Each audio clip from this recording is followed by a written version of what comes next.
Social media पर मंगेतर के साथ डांस, रोमांस और प्यार भरे पोस्ट, फिर अचानक 340 फीट गहरी खाई से उसकी मौत की खबर और अगले ही दिन इंस्टाग्राम पर लिखना, केतन तुम मुझे अकेले छोड़ गए, वापस आ जाओ।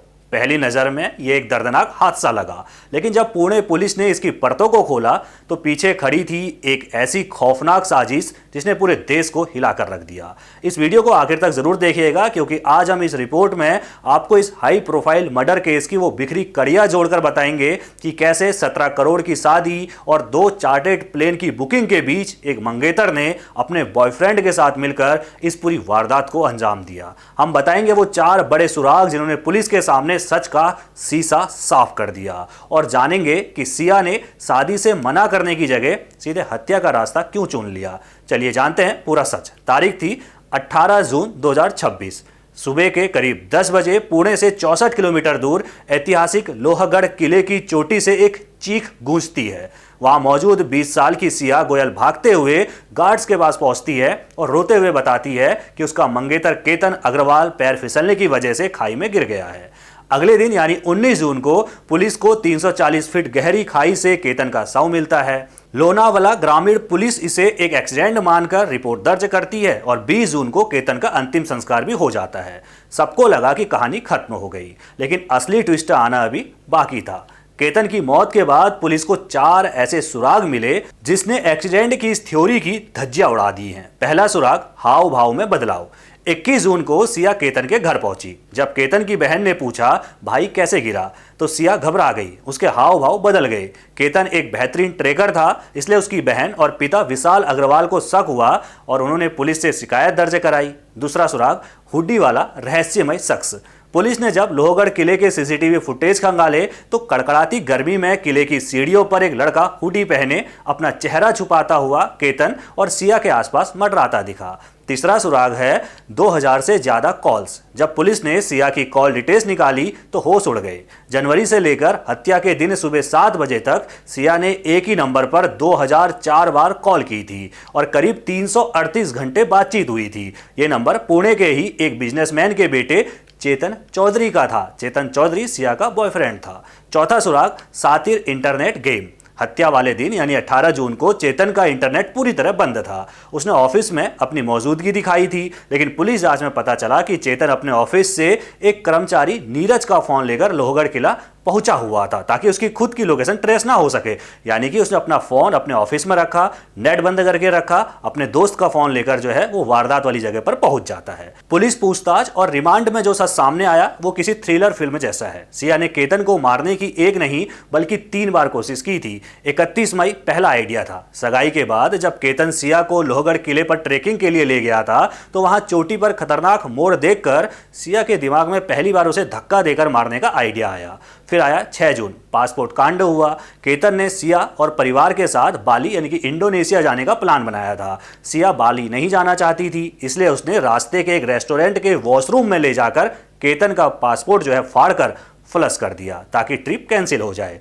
तीसरी प्लानिंग है 14 जून को। सांप वाला बहाना यहां बनाया गया। सिया केतन को दोबारा किले पर लेकर गई जहां वारदात हुई 18 तारीख को। वहां 14 तारीख को भी जो है सिया लेकर गई थी। पीछे से धक्का भी दिया गया केतन को। किस्मत अच्छी थी कि केतन एक पेड़ के सहारे अटक गया। जब केतन ने पूछा कि धक्का क्यों दिया तो सिया ने झूठ बोल दिया कि वहां सांप था, तुम्हें बचाने के लिए ऐसा किया। और केतन ने खुद अपने घर पर आकर यह बात बताई थी कि आज सिया की वजह से मेरी जान बच गई, क्योंकि सांप मुझे डस देता और जो है सिया ने मुझे धक्का दिया, मैं पेड़ से बच गया, नीचे नहीं गिरा। उसको नहीं पता था कि मुझे नीचे गिराने के लिए धक्का दिया गया था। फिर आती है 18 जून यानी कि साजिश यहां पर कामयाब हो जाती है। 19 जून को सिया का बर्थडे था, जिसके लिए केतन ने महाबलेश्वर में लग्जरी रिसोर्ट बुक किया था, लेकिन सिया ने प्री वेडिंग सूट का बहाना बनाकर उसे फिर से लोहगढ़ बुला लिया। इस बार उसका प्रेमी चेतन भी वहां पहले से मौजूद था। जैसे ही केतन पहाड़ियों की तरफ देखने लगा, दोनों ने मिलकर उसे 340 फीट गहरी खाई में धक्का दे दिया। पुलिस के मुताबिक अगर केतन इस बार भी बच जाता तो उन्होंने 20 जून के बाद उसे रोड एक्सीडेंट में मारने का एक और प्लान बनाकर रखा हुआ था। पुलिस ने खुलासा किया पूछताछ के बाद। अब सवाल उठता है कि केतन कौन था और सिया ने सीधे मर्डर का रास्ता क्यों चुना। केतन अग्रवाल पुणे के बड़े रियल एस्टेट कारोबारी विशाल अग्रवाल के बेटे थे, जिन्होंने अमेरिका से मास्टर ऑफ साइंस किया था और अपनी कंपनी सक्सेस ग्रुप में डायरेक्टर थे। सिया के पिता भी पुणे के बड़े मसाला कारोबारी हैं। दोनों परिवारों के बीच 35 साल पुराना रिश्ता था। इसी साल 11 फरवरी को दोनों की सगाई हुई थी और आगामी 25 नवंबर, इसी साल 25 नवंबर को जयपुर के एक बड़े पैलेस में 17 करोड़ रुपए के खर्चे से आलीशान शादी होने वाली थी, जिसके लिए 2 चार्टर्ड प्लेन भी बुक किए गए थे ताकि मेहमानों को ले जाया जा सके। लेकिन सिया पिछले 4 साल से चेतन चौधरी के संपर्क में थी और 1 साल से दोनों रिलेशनशिप में थे। पुलिस पूछताछ में सिया ने दावा किया कि उसने केतन से शादी के लिए मना किया था, लेकिन वो नहीं माना। वहीं दूसरी तरफ प्रेमी चेतन ने खुलासा किया कि सिया बदनामी के डर से सगाई तोड़कर भागना नहीं चाहती थी। उसे लगा कि अगर वो भाग जाएगी तो परिवार की थू-थू होगी, इसलिए उसने केतन को रास्ते से हटाने का खौफनाक रास्ता चुना है। चौंकाने वाली बात यह है कि ये कोई इकलौता केस नहीं है। हाल ही में इंदौर में सोनम रघुवंशी ने हनीमून ट्रिप पर मेघालय में और मेरठ में मुस्तान रस्तोगी ने अपने प्रेमी के साथ मिलकर अपने पति की ऐसी हत्या की थी। आखिर युवा पीढ़ी में पार्टनर से पीछा छुड़ाने के लिए सीधे मर्डर करने का ये साइकोलॉजिकल पैटर्न क्यों बढ़ रहा है? एक्सपर्ट इसके पीछे 3 बड़ी वजह मानते हैं। शॉर्टकट रास्ता ढूंढना पहली वजह है। साइकोलॉजिस्ट के मुताबिक आजकल के युवाओं को लगता है कि मर्डर करके मामले को एक्सीडेंट दिखा देना ही सबसे आसान और शॉर्टकट रास्ता है।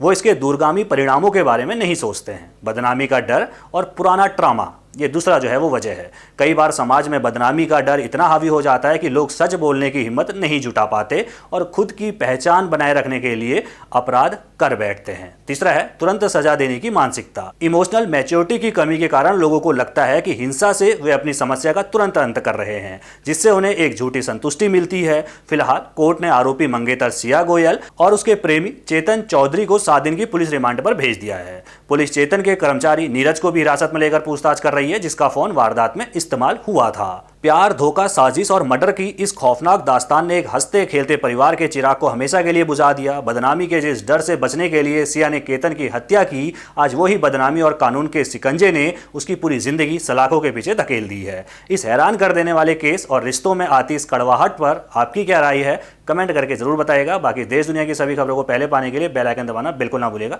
नमस्कार।